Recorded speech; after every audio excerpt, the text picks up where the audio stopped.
அன்பர் ஜெப ஊழியங்கள். தேவனுடைய தரிசனத்தின்படி சகோதரி எலிசபெத் ராஜ்குமார் மற்றும் போதகர் ராஜ்குமார் அவர்களின் ஜெபத்தினால் தேவன் எழுப்பிய ஓர் கடைசி கால தீர்க்க தரிசன ஜெப ஊழியமாகும்.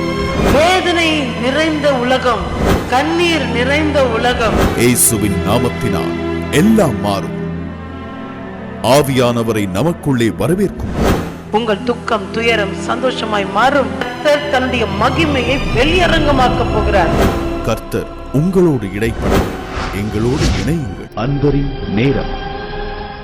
கிறிஸ்துவுக்குள் பிரியமானவர்களே, அன்பு இரட்சகர் இயேசு கிறிஸ்துவின் நாமத்தினாலே தேவ பிரசன்னத்திலிருந்து அன்பர் ஜெப ஊழியங்கள் மூலமாக உங்களை வாழ்த்தி வரவேற்கிறேன், உங்களை ஆசீர்வதிக்கிறேன்.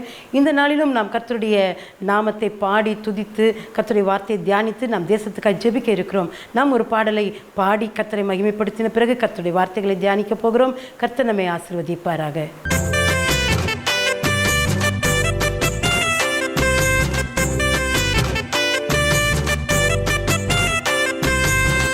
ராஜா இயேசு பிறந்ததினால் சந்தோஷந்தான் வந்ததினால், ராஜா இயேசு பிறந்ததினால் சந்தோஷந்தான் வந்ததினால், தந்தன தன்னா பாடிடுவோம், துள்ளி குதித்து ஆடிடுவோம். தந்தன தன்னா பாடிடுவோம், துள்ளி குதித்து ஆடிடுவோம்.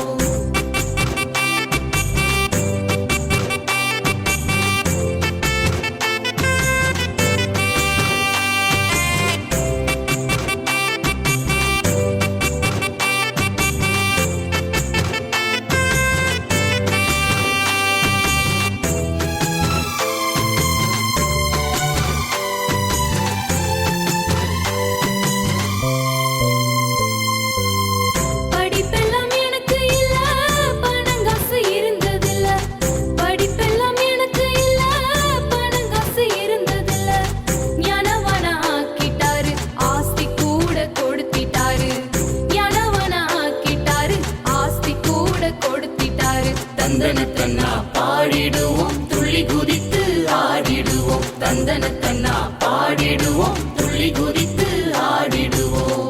ராஜா இயேசு பிறந்ததினால் சந்தோஷந்தான் வந்ததினால், ராஜா இயேசு பிறந்ததினால் சந்தோஷந்தான் வந்ததினால், தந்தன தன்னா பாடிடுவோம், துள்ளி குதித்து ஆடிடுவோம். தந்தன தன்னா பாடிடுவோம், துள்ளி குதித்து ஆடிடுவோம். கிறிஸ்துவுக்குள் பிரியமானவர்களே, அன்பு இரட்சகர் இயேசு கிறிஸ்துவின் இனிய நாமத்தினாலே தேவ பிரசன்னத்திலிருந்து அன்பர் ஜெப ஊழியங்கள் மூலமாக உங்களுக்கு வாழ்த்துக்களை கொண்டு வருகிறேன். கர்த்தர் இந்த நாளிலும் கூட நம்மை துதித்து பாடவும் அவருடைய வார்த்தைகளை தியானித்து தேசத்திற்காக ஜெபிக்க, நமக்காக ஜெபிக்க தேவ கிருபையை நமக்கு கொடுத்திருக்கிறார். இந்த நாளில் இந்த வார்த்தைகளோடு உங்களை சந்திப்பதிலே நான் கர்த்தருக்குள் மகிழ்ச்சி அடைகிறேன். கர்த்தருடைய வசனங்களுக்காக திறந்த இருதயத்தோடு ஆண்டவரை எதிர்பார்த்து விசுவாசத்தோடு காத்திருப்போம். கர்த்தர் நிச்சயமாக நம்மோடு கூட பேசுவார். இன்றைக்கும் சகரியா 9ஆம் அதிகாரம் 12ஆம் வசனத்தை கர்த்தர் நமக்கு முன்பாக வைக்கிறார். இந்த வசனத்தை நாம் தியானிக்கலாமா? நாம் ஜெபித்து அந்த வார்த்தைகளை உரிமை பாராட்டப் போகிறோம். அந்த வசனத்தை நாம் இப்பொழுது வாசித்து தியானிக்கலாம். நம்பிக்கையுடைய சிறைகளே, அரணுக்கு திரும்புங்கள், இரட்டிப்பான நன்மையை தருவேன், இன்றைக்கே தருவேன். ஆண்டவர் நமக்கு கொடுக்கிற ஒரு அருமையான வாக்குத்தத்தம். சிறைப்பட்டவர்களை, தனிமைப்படுத்தப்பட்டவர்களை, அடைக்கப்பட்டவர்களை, அடிமையாக்கப்பட்டவர்களை விடுதலையாக்கவே தேவன் ஆண்டவர் இயேசு இந்த உலகத்திலே அவர் மனிதனாக வந்தார். ஆண்டவர் நம்மை நேசிக்கிறவர் ஆனபடினாலே, நம்மை விடுவிக்க விரும்புகிறவர் ஆனபடினாலே அவர் பலத்த காரியங்களை செய்து நம்முடைய வாழ்க்கையிலே விடுதலையை கொடுத்து நம்முடைய வாழ்க்கையில் மாற்றங்களை கொடுக்கிறார். அந்த விதமாக சிறைப்பட்டவர்களாக இருந்தாலும் நம்பிக்கை உடையவர்களாக நாம் மாறும் பொழுது, நம்பிக்கை உடைய சிறைகளே நீங்கள் திரும்புங்கள். ஒரு மனம் திரும்புதல், ஒரு மாற்றம் நம்முடைய வாழ்க்கையில் வர வேண்டும் என்று ஆண்டவர் விரும்புகிறார். நாம் திரும்புவது எங்கே திரும்ப வேண்டும்? வேறு பக்கம் அல்ல. அன்றைக்கு ரூத்தை குறித்து சொல்லும் பொழுது போவாஸ் சொல்லுகிறான், நீ மற்றவர்களைப் போல நீ வாலிபர்கள் பிறகே நீ போகாமல், நீ உலகத்தின் வழியே நீ அதன் பிறகே நீ போகாமல், நீ இப்படி செய்த காரியம் எனக்கு தெரிவிக்கப்பட்டது, அறிவிக்கப்பட்டது என்று சொல்லி அவன் அவளை ஆசீர்வதித்து ஆண்டவருடைய ஆசீர்வாதத்தை அந்த ரூத் போவாஸ் மூலமாய் பெற்றுக்கொள்ளும்படி கர்த்தர் செய்தார். அந்த விதமாக நாம் உலகத்தின் பிறகே திரும்பாமல், மனுஷிகமாக மாம்சீக பிரகமாக நாம் திரும்பாமல் நாம் யாரோ ஒருவர் நம்மை கட்டாயப்படுத்துவதன் மூலமாகவோ தவறான பாதையிலே நம்மை ஆலோசனை கொடுத்து நடத்துவதன் மூலமாகவோ வேறு பக்கம் திரும்பாமல் அரணாகிய கர்த்தரிடத்தில் நாம் திரும்பும் பொழுது, அரணும் கோட்டையும் பலனுமாகிய ஆண்டவரை நோக்கி நாம் திரும்பும் பொழுது ஆண்டவர் ஒரு இரட்டிப்பான நன்மை நமக்கு கொடுக்கிறவராக இருக்கிறார். மனம் திரும்புகள், பரலோக ராஜ்யம் சமீபித்திருக்கிறது என்று இயேசு சொன்னார். மனம் திரும்புகிற ஒரு வாழ்க்கை, அதாவது பரலோக ராஜ்யத்தை நோக்கி நாம் திரும்ப வேண்டும் என்பதற்காக மனம் திரும்புங்கள். எனக்கு அன்பானவர்களே, ஒருவேளை பாவத்தை விட்டோ அல்லது தேவ கோபாக்கினையை விட்டோ சாபத்தை விட்டோ பலவிதமான அடிமைத்தனத்தை விட்டோ நாம் திரும்பும் பொழுது நாம் அரணுக்கு திரும்புகிறோம். ஒருவேளை இந்த வார்த்தைகளை கேட்டுக்கொண்டிருக்கிற நீங்கள் ஏதோ ஒரு அடிமைத்தனத்தில் இருக்கலாம். சிறைப்பட்டவர்களைப் போல, ஐயோ இந்த பாவம் என்னை சிறையாக்கி இருக்கிறது, இந்த சாபத்தின் பிடியிலே நான் சிறையாயிருக்கிறேன், இந்த வேதனையின் பிடியிலே நான் இருக்கிறேன், இந்த கலக்கத்தின் பிடியில் சஞ்சலத்தின் பிடியிலே நான் தவித்து கொண்டிருக்கிறேன், ஒரு அடிமை போல இருக்கிறேன். ஒருவேளை வியாதி கட்டுகளுக்கு மத்தியிலே, பலவீனத்துக்கு மத்தியிலே நான் பிடிப்பட்டு இருக்கிறேன், நான் சிறைப்பட்டது போல இருக்கிறேன் என்று நீங்கள் சொல்லுவீர்கள். ஆனால் ஆண்டவர் சொல்வார், நீ நம்பிக்கையோடு கூட திரும்பு. நம்பிக்கையுடைய சிறைகளே, நீங்கள் அரணுக்கு திரும்புங்கள். ஆண்டவர் என்ன செய்வாராம்? இரட்டிப்பான நன்மை தருவார். ஆமேன், ஹல்லேலூயா. ஆம் பிரியமானவர்களே, தேவனை நோக்கி திரும்புகிறவர்கள், கர்த்தரிடத்தில் திரும்புவோம் வாருங்கள் என்று சொல்லப்பட்டபடி திரும்பின மக்கள் அத்தனை பேரும் அவருடைய கரத்திலிருந்து, அவருடைய பாதத்திலிருந்து, அவருடைய சமூகத்திலிருந்து அவர் கொடுக்கிற அத்தனை நன்மைகளையும் இரட்டிப்பான ஆசீர்வாதங்களையும் பெரும்படியாக தேவன் செய்கிறார். அந்த விதமாக அரணுக்கு திரும்புவது, அந்த அரணுக்கு திரும்பும்பொழுது நம்முடைய ஆண்டவரை பற்றி என்ன வார்த்தை சொல்லுகிறது? நாகும் முதல் அதிகாரத்தின் 7ஆம் வசனத்தை வாசிக்கும் பொழுது அந்த வார்த்தை என்ன சொல்லுகிறது பாருங்கள். கர்த்தர் நல்லவர், இக்கட்டு நாளிலே அரணான கோட்டை, தம்மை நம்புகிறவர்களை அறிந்திருக்கிறார். ஆம் பிரியமானவர்களே, கர்த்தர் நல்லவர். அவர் இக்கட்டு நாளில் அரணான கோட்டை. கொரோனாவை கடந்து வந்த காலங்கள் பயங்கரமான இக்கட்டின் காலங்கள். தேசங்களுக்கு இக்கட்டு, தலைவர்களுக்கு இக்கட்டு, பலவிதமான தரப்பட்ட மக்கள் எல்லாரும் இக்கட்டின் பாதையை சந்தித்து ஐயோ இப்படி இருக்கிறது என்று சொல்லி உலகம் முழுவதும் பேசப்படுகிற சூழ்நிலை. இந்த சூழ்நிலையில் யார் நமக்கு அரண், யார் நமக்கு பாதுகாப்பு, யார் நமக்கு நம்பிக்கை? வேதம் சொல்லுகிறது, இக்கட்டு நாளில் அவர் அரணான கோட்டையாம். கர்த்தர் நல்லவர் பிரியமானவர்களே. அரணான கோட்டை மட்டுமல்ல, இக்கட்டு நாளில் அரணான கோட்டையாக இருக்கிறார். அது மட்டுமல்ல, தம்மை நம்புகிறவர்களை அவர் அறிந்திருக்கிறார். இன்றைக்கு நம்பிக்கையுடைய சிறைகளாக நாம் திரும்பும் பொழுது தம்மை நம்புகிறவர்களை அவர் அறிந்திருக்கிறார். எனவே நீங்கள் நம்பிக்கையோடு ஆண்டவர் பக்கமாய், எத்தனை போராட்டமான சூழ்நிலைகள், எத்தனை விதமான இக்கட்டின் பாதைகள், நான் நம்புவதோ என் அரணும் கோட்டையுமான என் ஆண்டவர் இயேசுவை என்று சொல்லி பாருங்கள். கர்த்தர் உங்களை நிச்சயமாக, நீங்கள் அவரை அறிந்திருப்பதை காட்டிலும் அவர் உங்களை அறிந்திருக்கிறதை அவர் விளங்க பண்ணுவார். தம்மை நம்புகிறவர்களை அவர் அறிந்திருக்கிறார். எனவே அந்த தேவனுடைய கரத்திலிருந்து இரட்டிப்பான நன்மையை நாம் பெற்றுக்கொள்ளப் போவது நிச்சயம். இரட்டிப்பான நன்மை என்ன? ஒரு மனிதனுக்கு இந்த உலகத்திலே பூமிக்குரிய ஆசீர்வாதங்களும் சரி, ஆவிக்குரிய ஆசீர்வாதங்களும் சரி, அது நன்மைகளாக இருக்கிறது. தேவன் நமக்கு கொடுக்கிற நன்மை, நம்மை இந்த உலக பிரகாரமாக வாழும் பொழுது நமக்கு வேண்டிய பாதுகாப்பு, நன்மைகள், ஆசீர்வாதங்கள் என்று அவர் கொடுக்கிறவர் மட்டுமல்லாமல் நாம் ஆவிக்குரிய வாழ்க்கையிலும் ஆசீர்வதிக்கப்படும்படி விரும்புகிறவர். அந்த விதமாக இந்த இரட்டிப்பான நன்மை என்பது 2 விதமான ஆசீர்வாதங்கள் என்பது பூமிக்குரிய ஆசீர்வாதம், ஆவிக்குரிய ஆசீர்வாதம். எனவே இந்த 2 காரியங்களை குறித்து நாம் சற்றே தியானிக்க போகிறோம். முதலாவதாக, ஆண்டவர் உலக பிரகாரமான நன்மைகளையும் அவர் நமக்கு இரட்டிப்பாய் கொடுக்கிறவர்.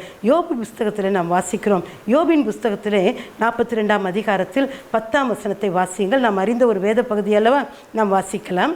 யோபு தன் சிநேகிதருக்காக வேண்டுதல் செய்தபோது கர்த்தர் அவன் சிறையிருப்பை மாற்றினார். யோபுக்கு முன் இருந்த எல்லாவற்றை பார்க்கிலும் 2 தனையாய் கர்த்தர் அவனுக்கு தந்தருளினார். ஆம் பிரியமானவர்களே, வேதம் சொல்லுகிறது, யோபனுடைய முன்னிலைமை பார்க்கிலும் பின்னிலைமை 2 மடங்கு ஆசீர்வதிக்கப்பட்டது. அவன் இழந்து போனதெல்லாம் 2 மடங்கு பெற்றுக்கொண்டான். அந்த யோபுக்கு கொடுத்த இந்த இரட்டிப்பான ஆசீர்வாதம் இந்த பூமிக்குரிய ஆசீர்வாதங்கள். எதையெல்லாம் இழந்தானோ அத்தனையும் 2 மடங்கு பெற்றுக்கொண்டான். அது அவ்வளவு சந்தோஷமான ஆசீர்வாதமான காரியமாக இருக்கிறது. அந்த விதமாக ஆண்டவர் யோபை 2 மடங்கு ஆசீர்வதித்ததற்கு ஒரு காரணம் இருந்தது. அந்த 2 மடங்கு ஆசீர்வாதத்தை அவன் எப்படி பெற்றுக்கொண்டான்? நீங்கள் ஆரம்பத்திலிருந்து பாருங்கள். தன் நாவினாலே அவன் பாவம் செய்யவில்லை என்று சொல்லி ஆண்டவர் யோபை குறித்து சொல்லுகிறார் அல்லவா. அவன் உத்தமமாய் நான் நடப்பேன், என் ஆவி பிரியம் மட்டும் நான் உத்தமத்தை விட்டு விலகேன் என்று சொன்னான் அல்லவா. யோபின் புஸ்தகத்தில் 23ஆம் அதிகாரத்தில் 10ஆம் வசனத்தை வாசித்து பாருங்கள். நாம் அடிக்கடி சொல்லுகிற வசனம் தான். அந்த வார்த்தையை வாசியுங்களேன். ஆனாலும் நான் போகும் வழியை அவர் அறிவார். அவர் என்னை சோதித்த பின் நான் பொன்னாக விளங்குவேன். அவர் என்னை சோதித்த பின் நான் பொன்னாக விளங்குவேன். அவர் என்ன பாதைகளை அறிந்திருக்கிறார், எல்லாவற்றையும் அவர் அறிந்திருக்கிறார். எனவே ஆண்டவர் நம்மை அறிந்திருக்கிறார், தன்னை நம்புகிறவர்களை அவர் அறிந்திருக்கிறார். யோபு சொல்கிறார், நான் நடக்கிற போகிற பாதை அவர் அறிந்திருக்கிறார். அவர் என்னை சோதித்த பின் பொன்னாக விளங்குவேன். 19ஆம் அதிகாரம் யோபின் புத்தகத்தில் வாசித்தீங்கன்னா ஆண்டவர் அவர் பூமியிலே அவர் வரும் நாளை குறித்து தீர்க்க தரிசனமாய் சொல்லுகிறான். இந்த மாம்சம் முதலாக அழுகி போனாலும் நான் அவரை பார்ப்பேன். என் மீட்பர் உயிரோடு இருக்கிறார், அவர் வரும் நாளை நான் பார்ப்பேன். அன்பானவர்களே, எப்படிப்பட்ட பாடுகள் உபத்திரவங்கள் நிறைந்த பாதையில் போன யோபு சொல்லுகிறார், அவர் தேவனுடைய வருகையிலே அவரை நான் காண்பேன் என்று மகிழ்ச்சியோடு இதன் நிமித்தமாக என் உள்ளிந்திரியங்கள் எனக்குள் ஏங்குகிறது, வாஞ்சையோடு கூட இருக்கிறது என்பதாக அவர் சொல்லுகிறார். அப்போது பாருங்கள், பாடுகள் உபத்திரவத்தின் மத்தியிலே ஆண்டவரை பார்ப்பேன் என்று சொல்லி உள்ளிந்திரியங்கள் வாஞ்சிக்கிறது என்று சொன்னால் அந்த மனுஷனுடைய தேவ அன்பை பாருங்கள். ஆண்டவரை நேசித்த ஒரு நேசம் அல்லவா பாடுகள் உபத்திரவங்களை பாராதபடிக்கு ஆண்டவரை தேட சொல்லுகிறது, அவரை பார்க்க வேண்டும் என்ற ஏக்கத்தை கொடுக்கிறது. யோசித்து பாருங்கள், கொஞ்சம் பாடுகள் வந்தாலும் அநேகர் ஜெபிக்க மறந்து போவாங்க. கொஞ்சம் பிரச்சனைகள்னா அவ்வளவுதான், ஜெபம் நேரெல்லாம் போயிடும். பல நேரங்களிலே எடுத்த தீர்மானங்களை, கர்த்தருக்காக எடுத்த தீர்மானங்களை விட்டு விடுகிறவர்கள் உண்டல்லவா? அன்பானவர்களே, நான் என்ன சோதனை வந்தாலும் நான் பசும் பொன்னாக விளங்குவேன். அவர் என்னை சோதித்த பின் பொன்னாக விளங்குவேன். இப்படி சொல்லுகிற வாழ்க்கை உங்களுக்கு இருக்குமே, ஆனால் கர்த்தர் உங்கள் வாழ்க்கையில் நிச்சயமாக ரெண்டத்தனையான ஆசீர்வாதத்தை தருவார். ஒரு நாளும் ஆண்டவர் நமக்கு கடன்காரர் அல்ல. உங்கள் வாழ்க்கையின் கடந்த காலத்தின் எல்லா காரியங்களும் இழந்து போன நன்மைகளை 2 மடங்கு கொடுக்க தேவனாலே கூடும். அவர் உங்களுக்கு எல்லாவற்றையும் திரும்ப ரெண்டத்தனையாய் கொடுப்பார். இழந்து போன ஆசீர்வாதங்கள், இழந்து போன பொருளாதாரம், இழந்து போன ஆரோக்கியம், இழந்து போன குடும்ப சமாதானம், என்னவெல்லாம் நீங்கள் இழந்து போனீர்கள் ரெண்டத்தனையாய் அவர் கொடுப்பார். இன்றைக்கு விசுவாசியுங்கள், இரட்டிப்பான நன்மையை தருவேன் என்று சொன்ன ஆண்டவர் நிச்சயமாய் உங்களுக்கு தருவார். நம்பிக்கையுடைய சிறைகளே அரணுக்கு திரும்புங்கள். அருமையானவர்களே, இந்த பூமிக்குரிய ஆசீர்வாதம் மட்டுமல்ல, ஆவிக்குரிய ஆசீர்வாதத்தையும் தேவன் 2 மடங்காய் நமக்கு கொடுக்கிறவர். அதை ஆண்டவர் நமக்கு வைத்திருக்கிறார். இந்த உலகத்தின் ஆசீர்வாதங்கள் அழிந்து போகக்கூடியது, அழியாத ஆவிக்குரிய ஆசீர்வாதம் இருக்கிறது அல்லவா? அதையும் 2 மடங்கு கொடுக்கிற ஆண்டவர். 2 ராஜாக்களின் புஸ்தகம் 2ஆம் அதிகாரத்தில் நாம் பார்க்கிறோம். எலியா எலிசா என்பவர்களை குறித்து. எலியா அவன் எடுத்துக்கொள்ளப்படுவதற்கு முன்பாக அவன் கில்காலிலிருந்து ஆரம்பித்து பெத்தேல், எரிகோ, யோர்தான் என்று ஒவ்வொரு இடத்துக்கு போகும் பொழுது அவனை பின்பற்றி வந்த எலிசா, அந்த எலிசா நான் உம்மை விடுகிறதில்லை என்று அவன் தொடர்கிறான் என்பதை நாம் பார்க்கிறோம். முதல் 2 வசனங்களை 2 ராஜாக்களின் புத்தகத்தில் வாசிக்கலாம். கர்த்தர் எலியாவை சுழல் காற்றிலே பரலோகத்திற்கு எடுத்து கொள்ள போகிற போது எலியா எலிசாவோடே கூட கில்காலிலிருந்து புறப்பட்டு போனான். எலியா எலிசாவை நோக்கி, நீ இங்கே இரு, கர்த்தர் என்னை பெத்தேல் மட்டும் போக அனுப்புகிறார் என்றான். அதற்கு எலிசா, நான் உம்மை விடுகிறதில்லை என்று கர்த்தரின் ஜீவனையும் உம்முடைய ஜீவனையும் கொண்டு சொல்லுகிறேன் என்றான். நான் உம்மை விடுகிறதில்லை என்று கர்த்தருடைய ஜீவனையும் உம்முடைய ஜீவனையும் கொண்டு சொல்லுகிறேன் என்றான். அந்த கில்காலிலிருந்து பெத்தேல், எரிகோ, யோர்தான் ஒவ்வொரு இடத்துக்கும் எலியா இப்படி சொல்லும் பொழுது, நான் உம்மை விடுகிறதில்லை என்று உன் கர்த்தருடைய ஜீவனையும் உம்முடைய ஜீவனையும் கொண்டு சொல்லுகிறேன். அவ்வளவு பிடிவாதம், அவ்வளவு விசுவாசம், அவ்வளவு மன உறுதி.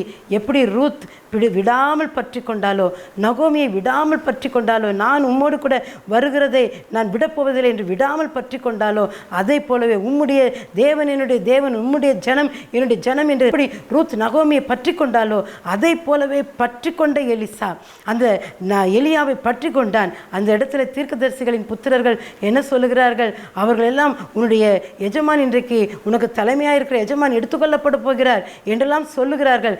எல்லாரையும் வாயை அடைத்து விட்டு இங்கே எலியாவை பார்த்து அவர் சொல்லுகிறார், உம்மை விடுகிறதில்லை, உம்மை விடுகிறதில்லை. 9ஆம் வசனத்தை நாம் வாசிக்கலாம். அதே 2 ராஜாக்கள் 2ஆம் அதிகாரத்தில் வாசிக்கும் பொழுது, அவர்கள் அக்கறைப்பட்ட பின்பு எலியா எலிசாவை நோக்கி, நான் உன்னை விட்டு எடுத்துக்கொள்ளப்படும் முன்னே நான் உனக்கு செய்ய வேண்டியது என்ன கேள் என்றான்.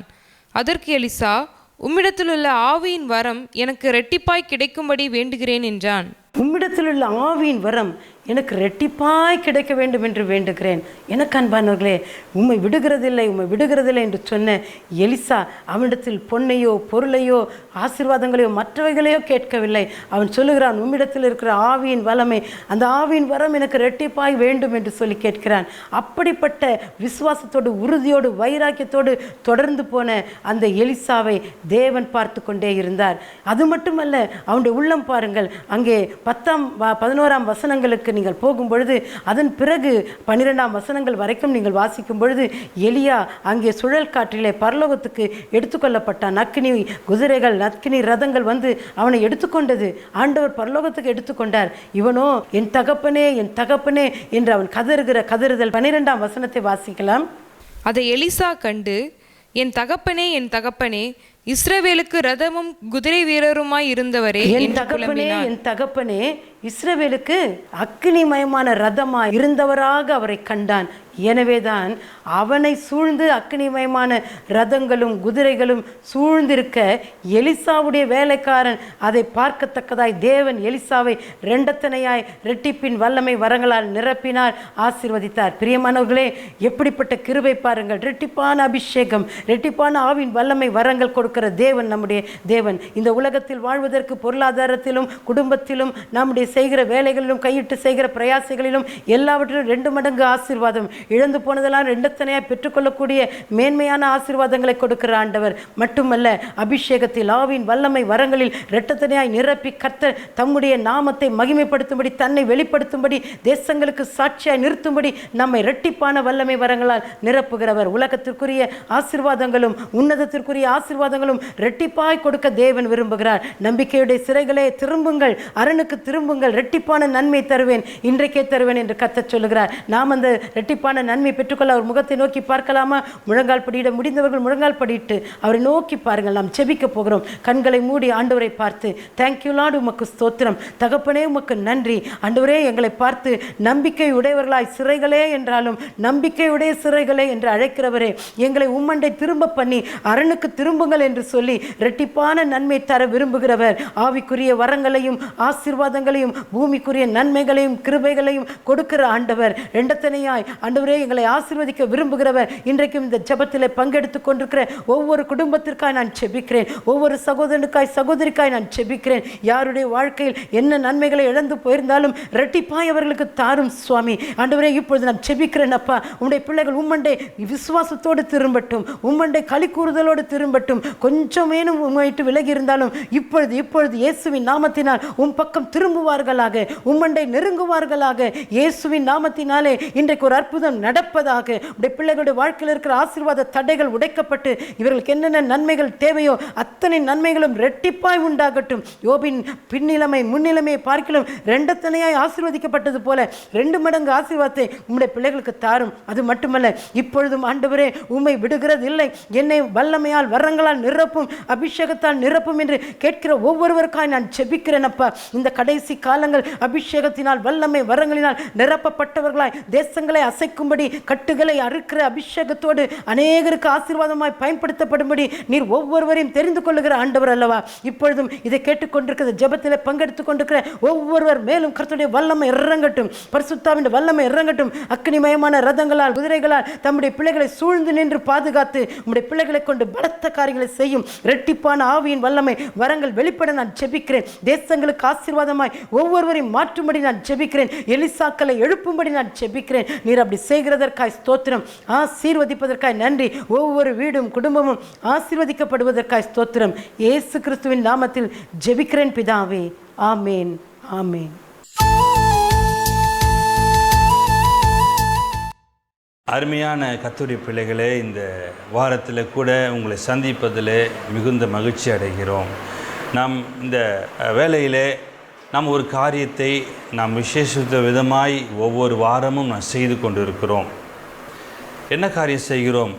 வேத வசனங்களை வைத்து நாம் ஜெபித்து கொண்டிருக்கிறோம். எஸ்ஐயா 59, 14, 15, 16 வசனங்களை வைத்து நாம் ஜெபித்து கொண்டிருக்கிறோம் சில வாரங்களாக. இன்றைக்கும் நாம் அப்படித்தான் ஜெபிக்க போகிறோம். குறிப்பிட்ட சில காரியங்கள், தேசத்தில் நடந்து கொண்டிருக்கிற அநியாயங்கள், அக்கிரமங்கள், சத்தியம் தள்ளுபடியாகிற காரியங்கள், இவைகளை வைத்து நாம் ஜெபித்து கொண்டிருந்தோம்.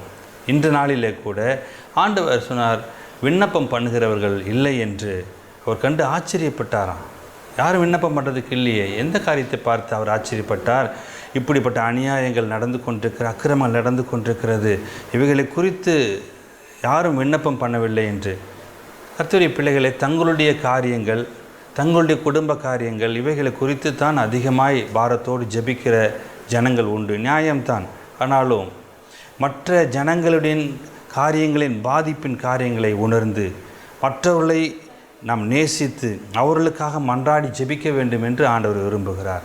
ஆகையினால் தான் நம்முடைய ஆண்டவர் இப்படிப்பட்ட ஒரு ஜெப பாரத்தை நமக்கு கொடுத்திருக்கிறார். ஆகையினால் தான் இந்த நிகழ்ச்சி மூலமாக உங்களோடு கூட அவைகளை பகிர்ந்து கொண்டிருக்கிறோம். நாம் எல்லாம் இணைந்து ஜெபிக்க போகிறோம். இது ஆண்டவரின் பாரமாக இருக்கிறது. ஆகையினாலே அதை புரிந்து கொண்டு ஜெபிக்கிறவர்கள் இல்லை, வேண்டுதல் பண்ணுகிறவர்கள் இல்லை. எதை குறித்து வேண்டுதல் பண்ண வேண்டும்? ஜனங்களுடைய அக்கிரமங்கள், அவைகள் சாபங்கள் எல்லாம் நீங்கி போக வேண்டும் ஆண்டவரே என்று நாம் ஜெபிக்க வேண்டும். ஒரு ஜெப ஆவியினால் ஆண்டவர் நம்மை நிரப்பும்படியாக நம்ம கேட்க போகிறோம். மற்ற ஜனங்களின் பாரத்தை, காரியங்களை உணர்ந்து நாம் அதை நம்மேல் ஏற்றுக்கொண்டு நாம் ஜெபிக்க வேண்டும். அதைத்தான் ஆண்டவர் எதிர்பார்க்கிறார். ஆகையினாலே இணைந்து ஜெபிக்கலாமா? கண்களை மூடி நாம் ஜெபிப்போமா? அன்பு தகப்பனே, உம்மை நோக்கி நாங்கள் பார்க்கிறோம் அப்பா. அன்பு தகப்பனே, உமக்கு ஸ்தோத்திரம் ஆண்டவரே. எஸ்ஐயா 59 வைத்து நாங்கள் ஜெபிக்கிறோம் ஆண்டவரே. எங்களுக்குள்ள ஒரு ஜெப ஆவியை தாரும் என்று கேட்டிருக்கிறோம். எங்களுக்கு இதை கட்டளை இட்டதற்காக உமக்கு ஸ்தோத்திரம் ஆண்டவரே. இனிமேல் நாங்கள் ஒவ்வொரு நாளும் நேரம் ஒதுக்கி நாங்கள் ஜெபிப்போம் ஆண்டவரே. இயேசுவின் நாமத்தினால் நாங்கள் பாரத்தோடு ஜெபிக்கிற ஒவ்வொரு ஜெபங்களுக்கும் கர்த்தர் ஆமென்றும் ஆமேன் என்றும் பதில் கொடுத்து ஆசீர்வதிப்பீராகப்பா. நாங்கள் இன்று எல்லாரையும் இணைந்து ஆண்டவரே, மனிதர்களால் கட்டவிழ்க்கப்பட்ட கொரோனா என்ற அந்த காரியத்தை அநியாயமாய் ஜனங்கள் மரித்து கொண்டிருக்கிறார்கள். இது மனிதரால் உருவாக்கப்பட்டது என்று சொல்லுகிறார்கள். நாம் இணைந்து ஜெபிக்கலாமா? அன்பு தகப்பனே, மனிதனால் உருவாக்கப்பட்ட இந்த கொரோனாவை இயேசுவின் நாமத்திலே ஆண்டவரை இணைந்து நாங்கள் கட்டி ஜெபிக்கிறோம் ஆண்டவரே. அவர்கள் செயலற்று போகும்படியாக கட்டி ஜெபிக்கிறோம் ஆண்டவரே. கர்த்தர் ஒரு விடுதலை கொடுப்பீராக. தேசத்தில் அநியாயமான காரியங்களை செய்யும்படியாய் தூண்டப்பட்ட அந்த பொல்லாத மனிதர்கள் ஆண்டவரே, அவர்கள் ஒன்றுமில்லாமல் போகும்படியாக நாங்கள் ஜெபிக்கிறோம் சுவாமி. கர்த்தர் நியாயம் செய்வீராக, நீதி செய்வீராக. எங்களுடைய ஜெபங்களுக்கு பதிலை கொடுத்து சீக்கிரமாக இந்த கொரோனாவை தேசத்தை விட்டு, உலகத்தை விட்டு அகற்றி போடும் சுவாமி. இணைந்து ஜெபித்து கொண்டிருக்கிறோம். அப்படியே நீர் அற்புதம் செய்வதற்காக ஸ்தோத்திரம். இயேசுவின் நாமத்தில் ஜெபிக்கிறோம் எங்கள் நல்ல பிதாவே. ஆமென், ஆமென். பிரியமானவர்களே, அன்பு ரட்சகர் உங்களுக்கு செய்திருக்கிற அற்புதங்களுக்காய் கர்த்தரை துதிக்கிறேன். நிச்சயமாக தேவன் உலகத்திற்குரிய ஆசீர்வாதங்கள், உன்னதத்திற்குரிய ஆசீர்வாதங்கள் ரெட்டிப்பாய் நீங்கள் பெற்றுக்கொண்டீர்கள். அது கர்த்தருக்கு மகிமையாக, அவருக்கு புகழ்ச்சியாக பயன்படுத்துங்கள். கர்த்தர் உங்களை ஆசீர்வதிப்பாராக. நீங்கள் பெற்றுக்கொண்ட ஆசீர்வாதங்களை எங்களுக்கும் தெரியப்படுத்துங்கள். கர்த்தர் உங்களோடு இருந்து உங்களை ஆசீர்வதிப்பார். மீண்டும் அடுத்த வாரம் நாம் இதே நேரத்தில் நாம் இணைந்து கர்த்தரை துதிப்போம், வேதத்தை தியானித்து ஜெபிப்போம், தேசங்களுக்காய் மன்றாடுவோம். கர்த்தர் பெரிய காரியங்களை செய்வார். God bless you. கிறிஸ்துவுக்குள் அன்பானவர்களே, நிவர் புயலால் பாதிக்கப்பட்ட கடலூர் மாவட்டத்தில் அன்பர் ஜெப ஊழியங்கள் மூலமாக ஏழை எளிய மக்களுக்கு நலத்திட்ட உதவிகளை வழங்கி வருகிறோம். பாதிக்கப்பட்ட ஏழை எளிய மக்களுக்காக நீங்கள் ஜெபித்துக் கொள்ளுங்கள்.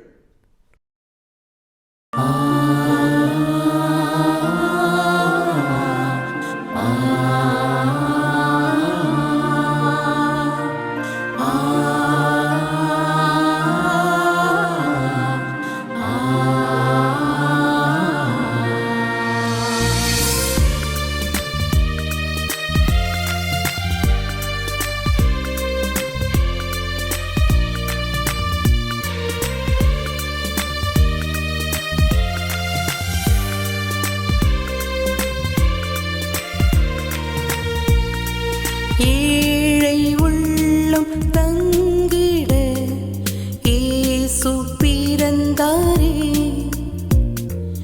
ஏங்கும் நெஞ்சம் மகிழ்ந்திட ஜீவன் பிறந்தாரே. ஏழை உள்ளம் தங்கிட இயேசு பிறந்தாரே, ஏங்கும் நெஞ்சம் மகிழ்ந்திட ஜீவன் பிறந்தாரே.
உடனடி பிறந்தாரே.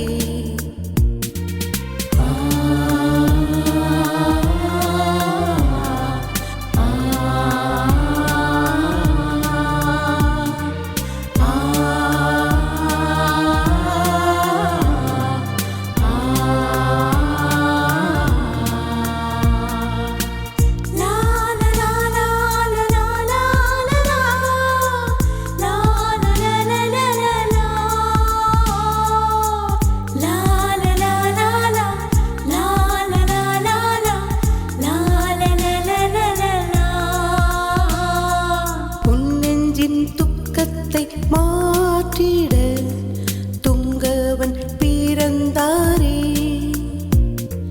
உன் வாழ்வை என்றும் காத்திட கண்மலை பிறந்தாரே.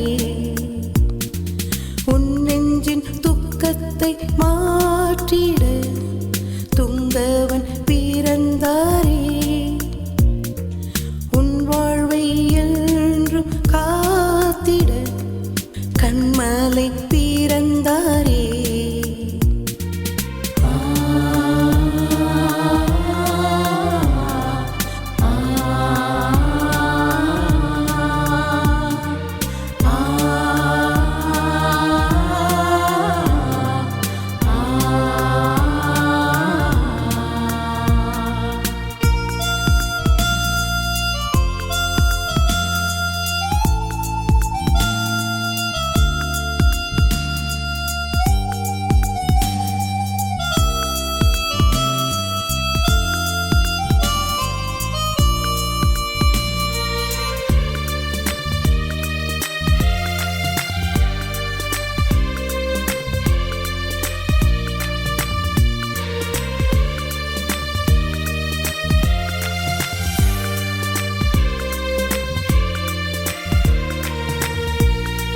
வாழ்வின் இருளை நீக்கிட வெளிச்சம் பிறந்தாரே. ஏழை வாழ்வை உயர்த்திட வேந்தன் பிறந்தாரே. வாழ்வின் இருளை நீக்கிட வெளிச்சம் பிறந்தாரே. ஏழை வாழ்வை உயர்த்திட வேந்தன் பிறந்தாரே.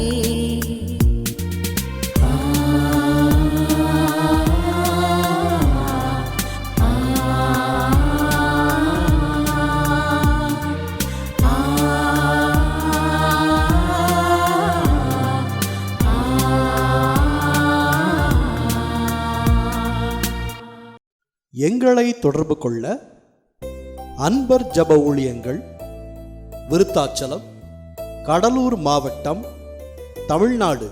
எங்கள் மொபைல் மற்றும் வாட்ஸ்அப் எண்கள் 9894333923 மற்றும் 9865868439. Email ID anbarpm@yahoo.com. எங்களது இணையதள முகவரி anbarprayerministries.com. உங்களது ஜெப குறிப்புகளையும் உங்களது சாட்சிகளையும் எங்களுக்கு எழுதி அனுப்புங்கள். கர்த்தர் உங்களை ஆசீர்வதிப்பாராக.